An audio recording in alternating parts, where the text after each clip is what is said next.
To get a SIM card out of the Z Fold 6, first of all, remove any cases, and then if we look at the left hand side, we see this outline in a hole.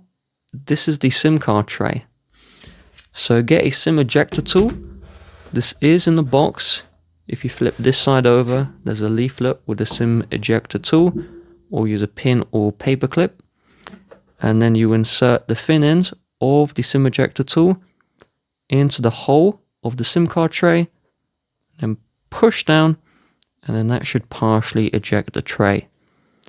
Now use your nail to just push out the SIM card tray, and then we just use our finger and we can take the SIM card out.